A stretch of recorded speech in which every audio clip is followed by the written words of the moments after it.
Hello and welcome. My name is Alex Romero with Galasso Learning Solutions. On this week's Genuine Learning blog, we'll be looking at the 2025 AICPA Regional Council meetings that took place the week of March 17th and also the UAA's recent exposure draft. The annual Regional Council meetings are kind of a whirlwind of a week for the AICPA leadership team. There are 4 meetings over 4 days in 4 cities across the U.S., each of them having the same agenda. So they start off in New York City on Tuesday, followed by Chicago on Wednesday, then Los Angeles on Friday, and finishing up in Dallas on Friday. So being from Colorado, I was assigned the meeting in sunny California with other Western states. The regional meetings are closed to the media, so I'm only going to be sharing a general overview of what the agenda was. So some of the topics that we covered was that we first heard a professional update from Mark Koziel. This was his first as the AICPA's new CEO, and since this was Mark's first meeting, we had an opportunity to ask him some questions so that we all got to know each other a little bit better. I was one of the lucky ones that did know him when he oversaw the Leadership Academy for the AICPA, so it's wonderful to see him back and in this role.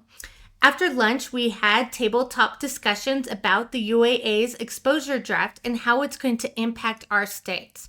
All the attendees were sat at tables with multiple states, so this was a wonderful way to hear some different perspectives and ideas from states that are close to you. So I had at my table 2 others from Colorado, a few from Utah, and some from Nevada. The last thing that we covered were the items that we are going to be bringing to our state senators and representatives when we are on the Hill in DC at the Spring Council meeting this May. And one thing that you will get used to as I do these council updates are the pictures that I like to include of the wonderful people I get to connect with at these council meetings.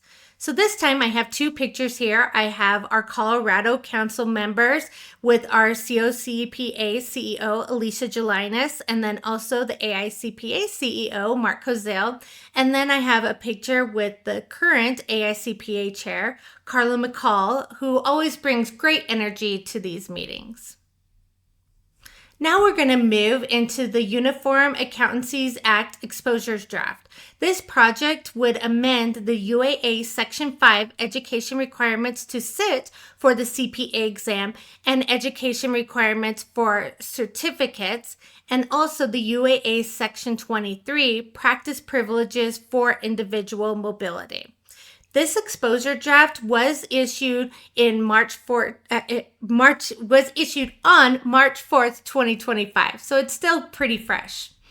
For anyone that has been following the pipeline conversation and the CPA pathway options, you all know that there is a lot of background here.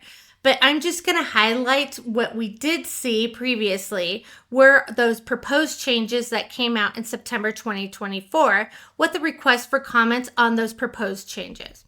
So following the conclusion of that comment period on December 30th, 2024, the organizations had received 194 stakeholder submissions. So a lot of people had a lot to say here. Now that comprised of 124 comments from individuals. So this included educators, students, maybe some candidates, other stakeholders. There were 7 comments that came from CPA firms, 39 comments that came from state CPA societies. And I know that I personally was involved in the one that was submitted from Colorado. And that was actually a 17-page response. So if they were all that long, you can only imagine how much information they received. And then lastly, they also had 24 comments from the state boards of accountancy. So from all these comments, there really were 2 key themes that emerged. There was a strong desire for an additional pathway to CPA licensure and also a broad support for having individual-based mobility.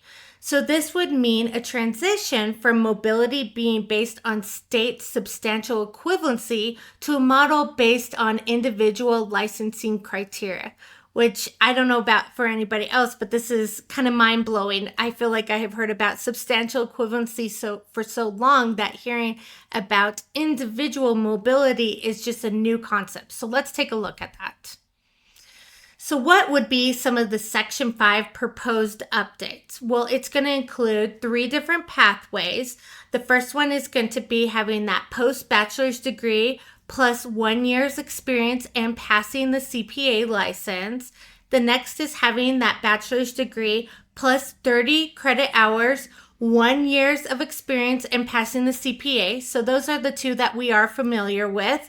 And then the new one that's been added is a bachelor's degree with 2 years of experience and passing the CPA exam.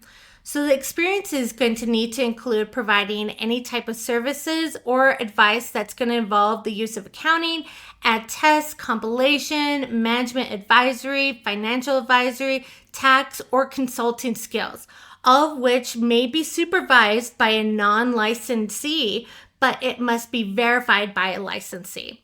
This experience can be gained through employment in government, in industry, academia, or public practice. Also here we see that candidates are able to sit for the CPA exam once they have earned that bachelor's degree with that accounting concentration. And I will note that all of those requirements in the 3 pathways do mention that the bachelor's degree has to have that accounting concentration. I just didn't write that because that's kind of a long word there for our bullets.